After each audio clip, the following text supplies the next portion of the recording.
Salut à tous, aujourd'hui on se retrouve pour une nouvelle vidéo pour vous montrer 3 sortes de fleurs que vous pouvez fabriquer. Pour la première idée, prends un bâtonnet en bois et enroule-le de colle chaude à l'aide d'un pistolet à colle. Puis verse des paillettes de la couleur que tu veux, moi j'ai décidé d'en prendre des violettes. Et voilà le résultat une fois la colle et les paillettes versées. Je prends ensuite du papier crépon et je prends le verre pour faire la tige de la plante. Et voilà le résultat une fois que j'ai mis le papier crépon vert. J'ai également rajouté des feuilles. Ensuite, tu prends des pétales violettes et moi j'ai décidé de rajouter un peu de paillettes bleues pour décorer. Voilà le résultat une fois que tu as tout assemblé. Donc voilà, et à l'intérieur des pétales, on voit les paillettes bleues. Bien évidemment, fais la fleur de la couleur que tu souhaites. Pour la deuxième idée, prends une feuille de couleur ou bien du tissu ou bien encore de la feutrine. Moi, j'ai décidé de prendre une feuille de couleur violette. Prends ensuite un compas et une paire de ciseaux. Trace à l'aide de ton compas un cercle de la taille que tu souhaites.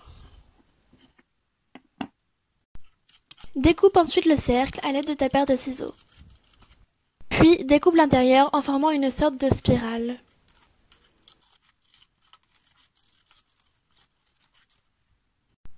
Et voilà le résultat du cercle une fois la spirale découpée. Ensuite le milieu du cercle ou bien l'embout de la spirale et commence à enrouler pour pouvoir enrouler toute la spirale et former la rose.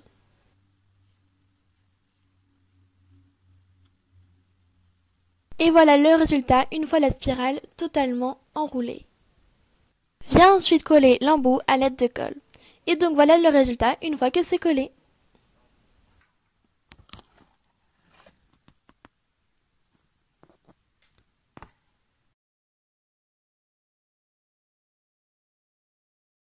Et pour la troisième et dernière idée, prends encore un bâtonnet en bois. Recouvre-le ensuite soit de peinture, soit de papier crépon, ou soit encore de feuilles colorées vertes. J'ai décidé de prendre une feuille verte, mais ne recouvre pas toute la partie du bâtonnet, car après tu vas rajouter du papier crépon violet. Mets ensuite de la colle et rabats ton papier crépon.